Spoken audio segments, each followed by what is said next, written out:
খড়গপুরে মর্মান্তিক সড়ক দুর্ঘটনা, মৃত ২, আহত ৩। অষ্টমীর রাতে পটাশপুর থেকে মেদিনীপুরে ঠাকুর দেখতে আসা একদল যুবকের ফেরার পথে ঘটে গেল মর্মান্তিক দুর্ঘটনা। খড়গপুর লোকাল থানার মোহনপুর এনিকেট গেটের কাছে নবমীর সকালে মুখোমুখি সংঘর্ষে জড়িয়ে পড়ে দুটি মোটরবাইক। উল্টো দিক থেকে আসছিল আরও একটি মোটরবাইক, তাতেই ৩ যুবক ছিলেন। দুটি বাইকের সংঘর্ষ এতটাই প্রবল ছিল যে ঘটনাস্থলেই একজনের মৃত্যু হয়। পরে হাসপাতালে নিয়ে যাওয়ার পথে আরও একজন মারা যান।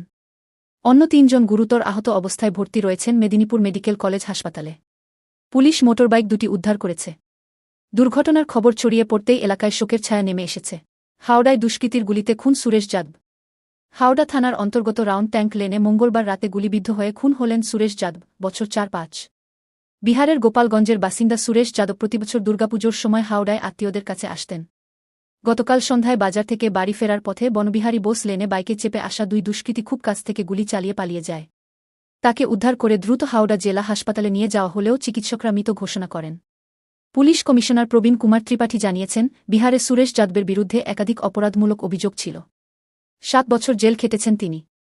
শত্রুতা থাকায় আগেও তার উপর হামলার চেষ্টা হয়েছিল। তবে হাওড়ায় এই খুনের পিছনে কারা রয়েছে তা এখনও স্পষ্ট নয়। তদন্ত চলছে।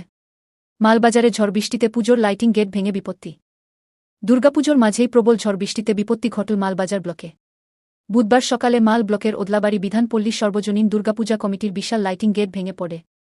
রাজ্য সড়কের উপরেই এই গেট ভেঙে পড়ায় ওই রাস্তার একপাশে গাড়ি চলাচল বন্ধ হয়ে যায়। দুর্ঘটনায় কেউ হতাহত না হলেও যাতায়াতে চরম অসুবিধার সৃষ্টি হয়েছে। প্রশাসন দ্রুত গেট সরিয়ে রাস্তা পরিষ্কারের কাজ শুরু করেছে। ডুয়ার্সে চিতাবাঘ আতঙ্ক, সতর্কতা জারি। ডুয়ার্সের মাল ব্লকের রাঙ্গামাটি চা বাগান সংলগ্ন ১-৭ নম্বর জাতীয় সড়কে মঙ্গলবার রাতে দেখা গেল এক চিতাবাঘকে। রাস্তা দিয়ে যাওয়া এক গাড়ির আলো পড়তেই সেটি গিয়ে চা বাগানের ধারে লুকিয়ে বসে। এর আগে এই অঞ্চলে চিতাবাঘের মৃত্যু ঘটেছে গাড়ির ধাক্কায়। পুজোর সময় মেলা বসে এবং ভিড় বাড়ে বলে আশঙ্কা আরও বেড়েছে। বিশেষ করে নবমী ও দশমীর দিনে চা বাগান পেরিয়ে স্থানীয় মানুষ ও শিশুরা মেলায় যাতায়াত করে। তাই বন দফতর ও প্রশাসন জানিয়েছে, রাতে বা ভোরবেলায় একা বেরোনো উচিত নয়। চালকদেরও সতর্ক থাকতে হবে। স্থানীয়দের সতর্কবার্তা দেওয়া হয়েছে। বালুরঘাটে ভয়াবহ সড়ক দুর্ঘটনা, ভ্যানচালক গুরুতর জখম, চালক আটক। বালুরঘাটের ডাঙ্গা গ্রাম পঞ্চায়েতের হাজিপুর এলাকায় ৫-১-২ নম্বর জাতীয় সড়কে ভয়াবহ দুর্ঘটনা ঘটল। রাতভর ঠাকুর দেখে বাড়ি ফিরছিলেন স্থানীয় ভ্যানচালক, যিনি পেশায় সবজি বিক্রেতা। হঠাৎ পিছন দিক থেকে একটি গাড়ি ধাক্কা মেরে ভ্যানের উপর উঠে যায়। ভ্যানচালক গুরুতর জখম হন।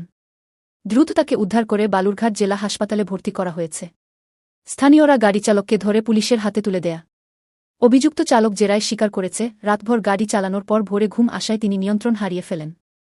ঘটনার জেরে এলাকায় উত্তেজনা ছড়ালেও পুলিশ গাড়ি জব্দ করেছে এবং পরিস্থিতি নিয়ন্ত্রণে এনেছে।